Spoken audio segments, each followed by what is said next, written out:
수급 계속 말씀을 하셨는데 이 부동산 문제와 수급 문제는 사실 연동돼 있습니다. 맞잖아요. 네, 그렇죠. 예. 구윤철 재정경제부 장관이 7월 말에 부동산 거래세 그리고 부동산 보유세를 개편할 것이다 라는 이야기를 했는데요. 그거 잠깐 듣고 오겠습니다. 두 가지가 이렇게 밸런스를 이루어야 됩니다. 그런 차원에서 함께 이렇게 보고 있습니다. 네. 보유세, 양도세 개편할 것이다 라고 오늘 좀 띄워놓은 상태입니다. 부동산 이슈 만져주시죠. 그러니까 지금 7월은 매우 중요한 상황이고요. 일단 이재명 정부의 부동산 세제가 검토되고 있고 이제 개편을 앞두고 있습니다. 그래서 이 개편 방향에 따라서 한국의 부동산 시장이 결정되지 않을까. 저는 그래서 굉장히 엄중한 상황이라고 보고 있는데 논의되고 있는 걸 좀 봐야 되겠죠. 근데 일단 부총리가 얘기한 것처럼 보유세하고 양도세를 얘기하고 있는데 근데 전 세율이 그렇게 높게 일단 거론되고 있는 것 같지는 않아요. 그렇죠. 그러니까 뭐 예를 들면은 공정시장가액인가 뭐 곱하기 해주는 거 있어. 집값보다 더 떨어뜨려 주는 거. 그거 약간 좀 조정할 것 같아가지고 제가 불안합니다. 그렇죠. 그리고 맞아요? 이제 아니 뭐 그럴 가능성이 높고 지금 이제는 어떻게 되는지 봐야겠지만 근데 최종 결정은 청와대나 이제 대통령이 하는 거고 뭐 그렇겠죠. 의사결정을 해야 되는데 그런 측면에서 제가 이제 오늘 드리고 싶은 말씀은 한국의 부동산 불패라고 하지 않습니까? 네. 특히 이제 강남을 중심해서 부동산 불패라고 그렇습니다. 얘기하는데 우리가 과연 불패의 원인을 좀 살펴볼 필요가 있다는 거예요. 이런 시점에서. 그러니까 왜 정책하고 이게 연결이 됐냐면 부동산 불패를 얘기할 때 항상 하는 얘기가 부동산 가격이 계속 올랐으니까 불패지라고 얘기하는데 그건 틀린 말입니다. 그건 틀린 말이에요. 네, 그렇죠. 왜 불패라고 얘기하냐면 부동산 가격이 빠진 기간이 분명히 있었어요. 그런데 있었지. 빠지면 꼭 도와줘요. 도와줘 정부가. 네. 그렇지. 그래서 불패인 거예요. 그러니까 불패야. 무서워하지 않아요. 내가 집을 아무리 비싸게 사도 빠지면 정부가 도와줄 텐데 그러면 내가 왜 걱정을 해요? 그렇지. 그게 불패예요. 그게 불패야. 그러니까 예를 들어서 지금도 주가가 위험한 거 뭐냐 변동성이 클 때 밑으로 빠지면 누가 도와주지 않잖아요. 맞아요. 그러니까 사람들이 조심스럽게 투자하는 거잖아요. 조심스럽잖아. 그런데 예를 들어서 주가가 빠지면 내가 다 보전해 줄게요. 도와줄게요. 라면 누가 무서워합니까? 안 무서워하죠. 무조건 사는 거죠. 그럼 불패지. 근데 한국의 부동산 시장이 왜 이렇게 문제가 커졌냐면 그 불패를 정책이 만들었다는 겁니다. 불패를 만들었다는 거예요. 빠지면 도와줘. 그렇지. 그 대표적인 예를 한번 보여드릴게요.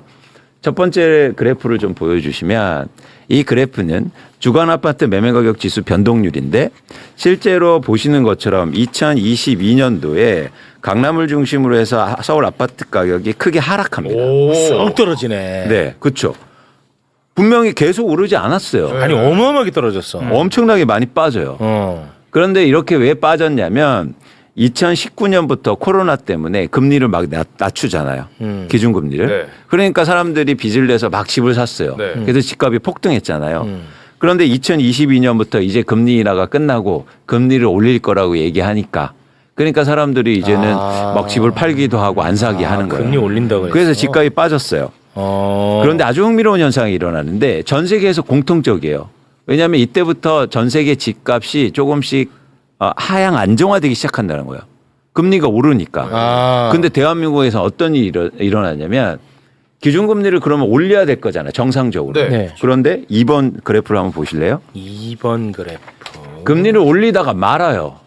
한국이 파란색, 미국이 네. 빨간색입니다. 그러니까 이게 아주 재밌는 그래프인데 뭐냐면 대한민국의 금리가 미국보다 이렇게 낮았던 적이 많이 없어요. 원래 미국 올리면 더 올리지 않아요? 그렇죠. 네. 그건 뭐냐면 우리나라 그 원화라는 게 미국보다 상대적으로 힘이 약하잖아요. 네. 그러니까 상대적으로 금리가 높아야 수요자들도 좋아할 거 아닙니까?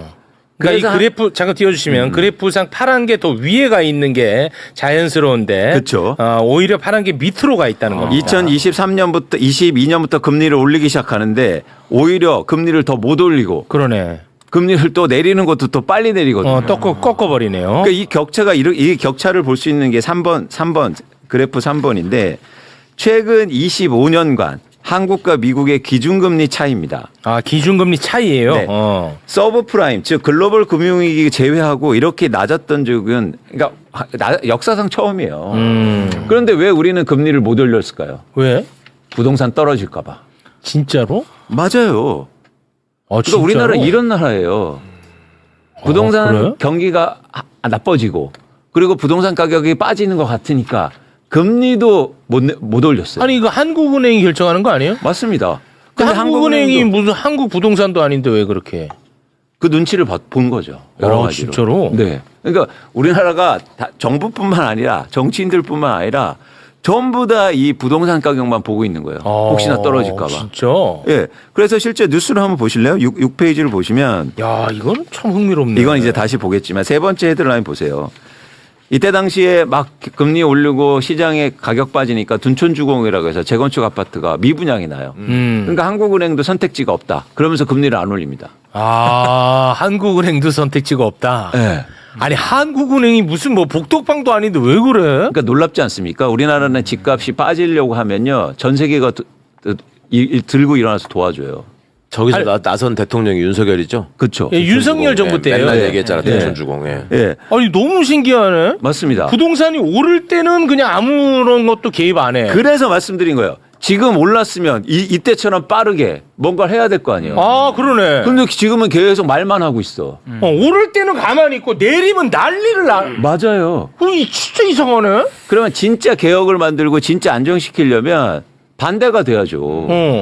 그런데 이 일을 굉장히 잘한 나라가 있어요. 어디요? 그건 어디냐면 중국입니다. 자, 4번 보실래요? 4번. 2022년부터 중국의 부동산 가격은 떨어지기 시작해요. 전 세계가 비슷하다고 제가 말씀드렸죠. 금리를 올리고 시작하니까. 네. 유동성이 주니까.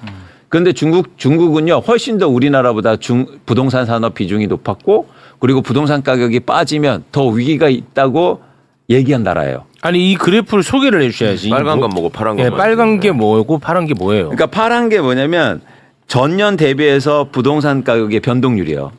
파란 게. 그러니까 이게 계속 밑으로 갔다는 건 전년 대비해서 집값이 계속 떨어진다. 하락하고 있다는 하락했어. 거예요. 그러니까 마이너스 밑이니까 2022년부터 중국의 부동산 가격은 평균적으로 계속 빠지고 있는 거예요. 그러니까 아예 그냥 가격도 빠진 거야. 그렇죠. 이 빨간 건 뭐예요? 빨간 거는 전월 대비한 건데. 전월 대비. 이건 크게 뭐 오케이. 고려하지 않고 일단 파란 것만 보세요. 집값이 계속 빠졌다는 거예요. 빠졌네. 그런데 중국은 부동산 비중도 더 높고 부동산 가격이 빠지면 안 된다고 했던 나라예요. 부동산 때문에 경제가 성장했거든요. 근데 이렇게 부동산 가격 빠지니까 다들 뭐라고 얘기하냐면 중국 정부가 도와주겠지. 절대 이렇게 빠져서는 안 돼. 그런데 중국 정부 절대 도와주지 않습니다. 왜? 그건 뭐냐면 개혁을 만들려고 했기 때문이에요. 부동산을 이렇게 계속 끌고 가서는 안 된다. 앞으로 미래 세대를 만들기 위해서는 여기에서 단절해야 된다라고 진짜? 결정한 거죠. 그랬어요? 그래서 어떤 일이 벌어지냐면 6번 한번 보세요. 아까 보셨던 그래. 거. 이런 뉴스 많이 보셨잖아요. 부동산 대기업 망한다. 부동산 거품 붕괴되나. 홍다. 업계 위기. 기억나요. 부동산 회사 파산 위기. 그런데도 절대 안 도와줬어요. 저 때 안 도왔어. 그걸 참아냈단 말이에요. 인내했어요. 부동산 가격 빠지는 걸. 그래서 지금 중국은 경제가 혁신이 일어나고 있습니다. 아까 빅테크 막 회사들 얘기했잖아요. 이 돈이 AI 얘기. 산업자본으로 다 들어가? 그렇죠. 진짜로? AI 쪽 막 그래서 로봇 만들어내고 이걸 단절해야 돼요. 근데 우리는 그 단절을 못 하고 있었단 말이에요. 조금이라도 빠질 것 같으면 심지어 금리도 못 올려. 막 정책 밀어주면서 올려.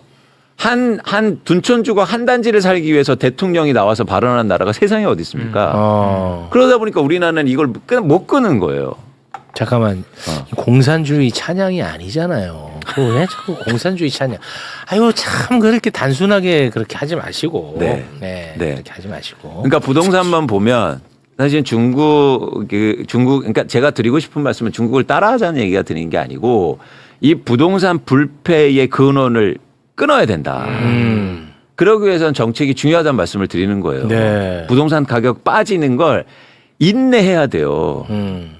그렇죠. 그렇습니다. 그거를 무서워하면 안 너무 돼요. 당연한데. 근데 뭐 또 그렇게 인내한가 하나 싶어요 나는. 아니 맞습니다. 그렇게 많이 올랐는데 7번 한번 보실래요? 뭘 또 그렇게 그런데 인내까지 해. 누구만 인내하면 되냐면 제가 볼 때는 너무 과격한 주장일 수도 있겠지만 네. 강남 아파트 하락만 인내하면 돼요. 제일 많이 올랐잖아요. 10년 이게 서울 와. 아파트에 최근 20년간 이 같은 모델인 거죠? 네. 2006년 강남구 현대 아파트 이 똑같은 아파트가 2025년에 이렇게 40억이 오른 거야? 맞습니다. 근데 잘 보세요. 강서구 둔청도건 훨씬 더 큰 평형수가 비슷했어요. 와. 10억이었잖아요. 맞아. 네. 근데 20년 그러네. 동안 3억 올랐어요.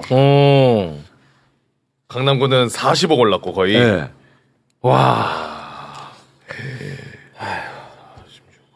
이런 상황에서 반포는 우리가 지금 제가 말씀드리지 않습니까? 보유세라든가 양도세라든가 이거 세제 정상화, 부동산 세제 정상화. 누가 가장 먼저 예를 들어서 영향을 받을까요? 집값이 많이 오른 데가 영향받을 거 아니에요. 당연하죠. 그런데 집값이 조금이라도 떨어질까 봐 그런 우려를 하면 이게 도입이 안 된다는 얘기예요. 아니 그 누가 갚네?